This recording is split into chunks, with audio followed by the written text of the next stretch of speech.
Tras las movilizaciones de la semana anterior que tuvieron su máxima expresión en Quito, Guayaquil, Cuenca y Machala, inicia una semana en la que el gobierno aspira a consolidar el inicio del anunciado diálogo por la equidad y la justicia social. Pero a la par, sectores como el Frente Unitario de Trabajadores han ratificado que para el próximo jueves habrá una nueva jornada de protestas. Es posible acercar posiciones, máxime cuando en los últimos días, en redes sociales fundamentalmente, han aparecido mensajes que se podrían interpretar como desestabilizadores. Lo analizaremos en nuestra primera entrevista de hoy. María Augusta Calle, especializada en comunicación para el desarrollo, asambleísta del Movimiento País por la provincia de Pichincha, vicepresidenta de la Comisión de Soberanía, Integración, Relaciones Internacionales y Seguridad Integral de la Asamblea Nacional. Asambleísta María Augusta Calle, bienvenida.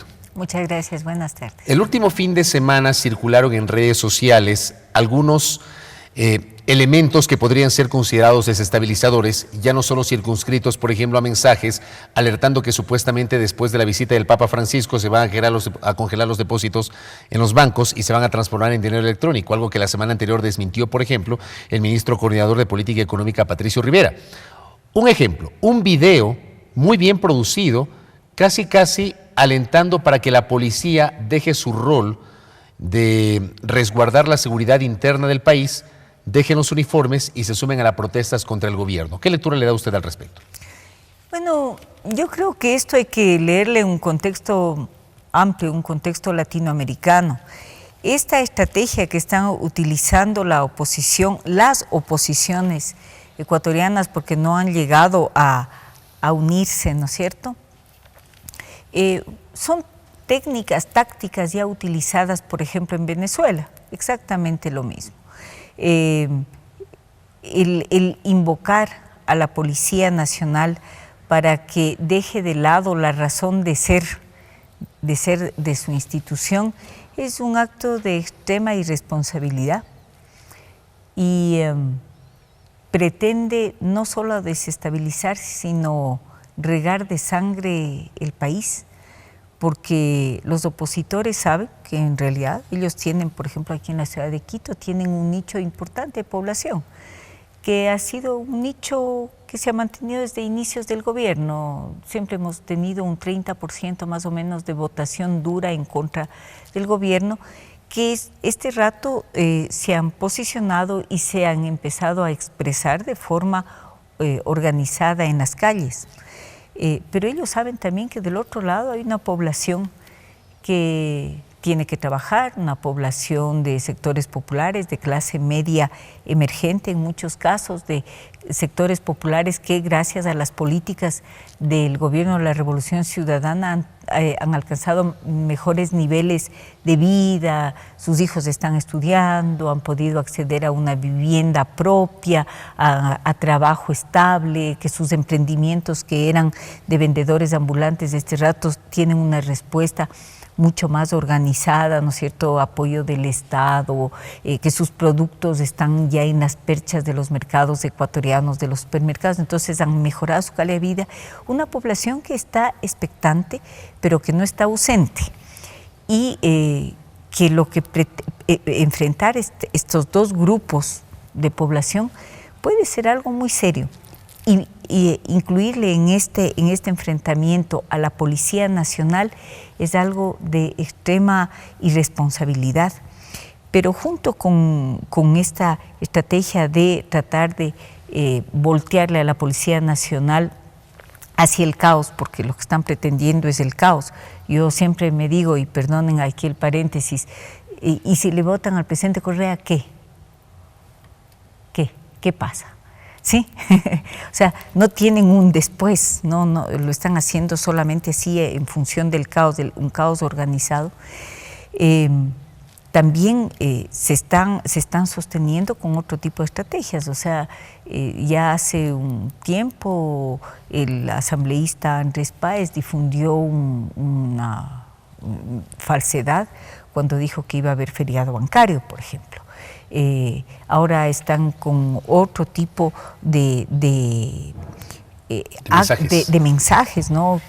Que saquen su dinero a una sucursal de un banco, el mayor banco nacional, que saquen a la sucursal de ese banco en Miami, que se van a congelar los créditos hipotecarios, que ya no se va a dar crédito para vivienda. Es decir, están tratando de crear un pánico financiero que pretende, cuyo objetivo de este pánico financiero es tratar de atraer a esta mayor masa de población hacia su bando, digamos. Ahora, ¿no? es evidente justamente, y yo coincido con usted en el sentido de que sobre todo se ha visto pues una serie de sucesivos mensajes que uno podría considerar como intentos para desestabilizar el orden democrático, el orden constituido, pero al mismo tiempo le pregunto, seguramente también allí en las protestas, por ejemplo, en la Avenida de los Chiris, que se han traducido pues por manifestaciones, por expresiones en la Avenida de los Chiris, también seguramente habrá pues un componente ciudadano, habrá gente que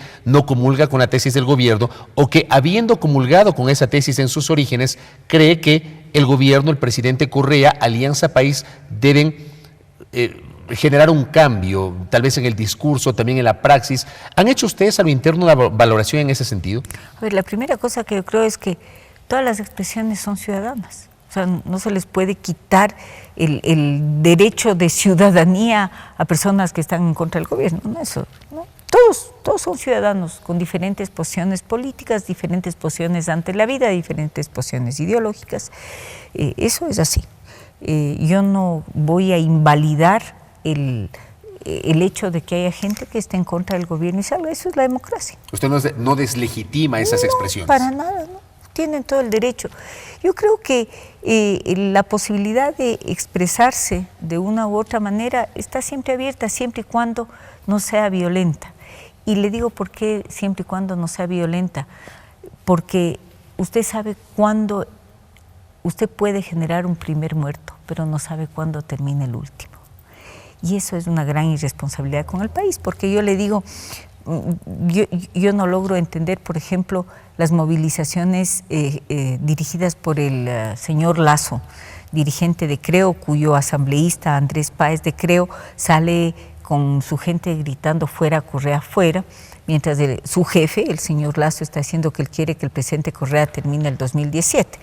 Primero, hay una primera contradicción dentro del propio movimiento, o sea, uno de los dos miente.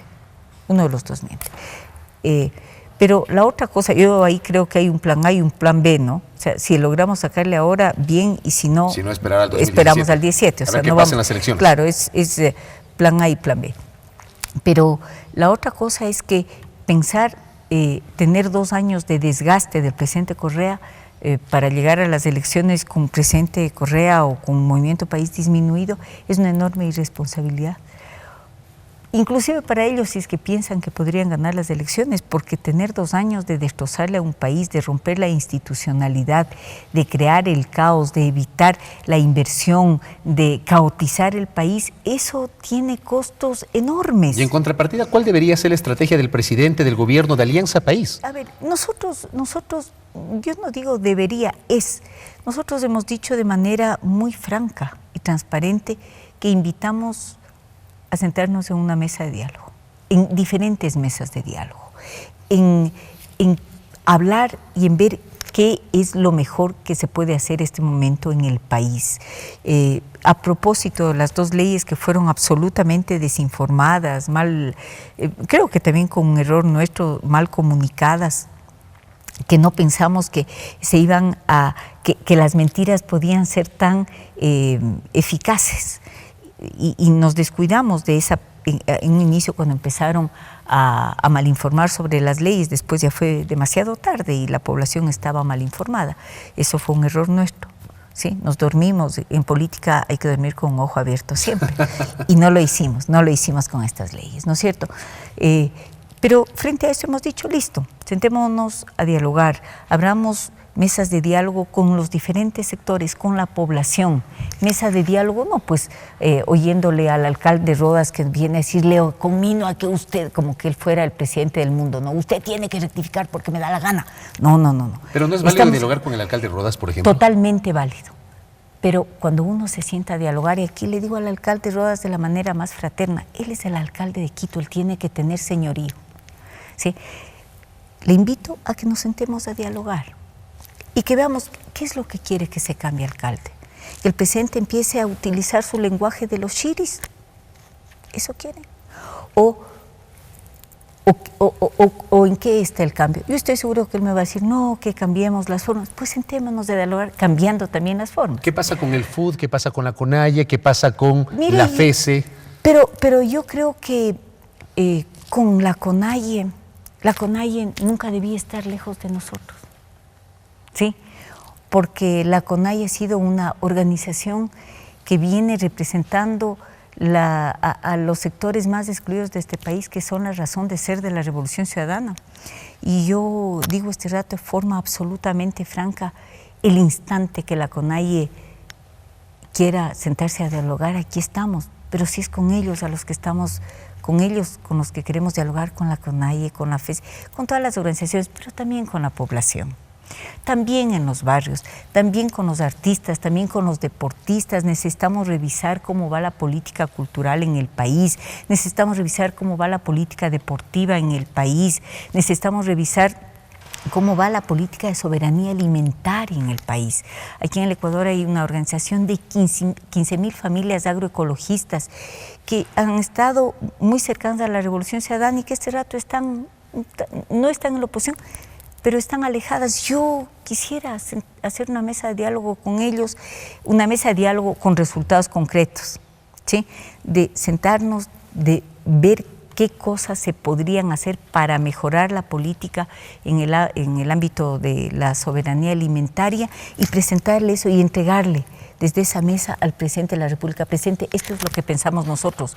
Mesas de diálogo con resultados concretos, sistematizados, con interlocutores que puedan tomar decisiones, un diálogo serio, un diálogo transparente y un diálogo político. Correcto.